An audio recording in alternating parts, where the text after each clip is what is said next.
Doubt, 2008 film adapted from a stage play. It stars Meryl Streep, Philip Seymour Hoffman, Amy Adams, and Viola Davis. The story of the film is quite self contained and takes place in a Catholic school in the 1970s US. The school is run by nuns and priests. The principal is Meryl Streep's character. She's this ruthless, cold, tyrannical nun that likes to keep things orderly and traditional and neat. On the other hand, there's the priest at the school, played by Philip Seymour Hoffman, who seems to be much more jovial, light-hearted, open to new things and ideas, more easily connecting with his students. One day during a class conducted by Amy Adams, who plays this young, timid, innocent nun, one of the students, crucially the first black student in the school, is recalled away by the priest for a private conversation and returns a bit upset.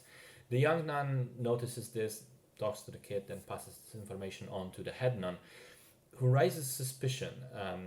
Which raises suspicion. Was this just an innocent talk between the priest and the kid, or did something inappropriate happen? Did the priest try to molest the boy? Did he make advances? And so this game begins between Meryl Streep, the accuser, and Philip Seymour Hoffman, the defendant, who keeps insisting nothing wrong happened.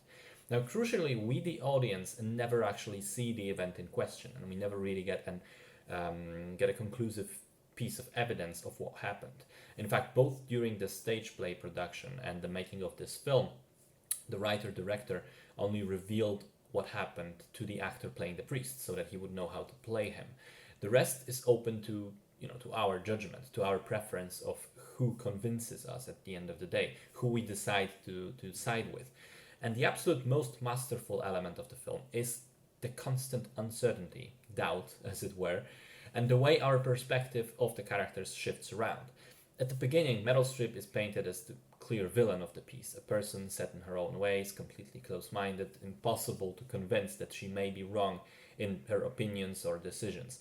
Whereas the priest is the more sympathetic one, who seems initially to be accused completely baselessly, with the whole thing blown way out of proportion. But as time goes on, these perceptions change. Suspicion begins to creep in. Maybe the priest isn't so clean after all. Maybe the nun has actually good intentions underneath this rough exterior shell. Also, the boy himself is a factor in all of this, and despite him not being part of the ensuing conversations, his mother shows up to provide some crucial information, which further complicates things and makes the case even more grey.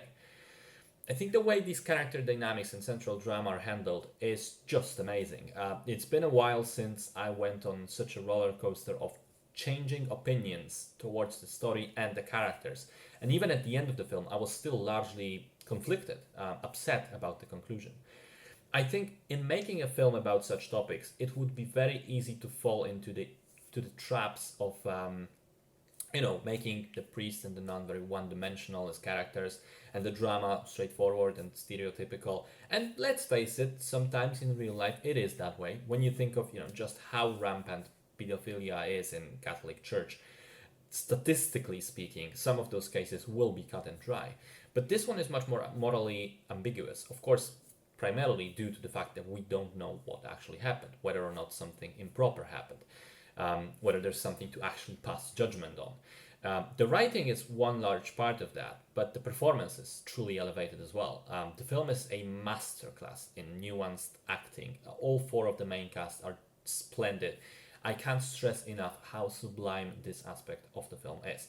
And rightfully so, all four of the main performances were nominated for an Oscar that year.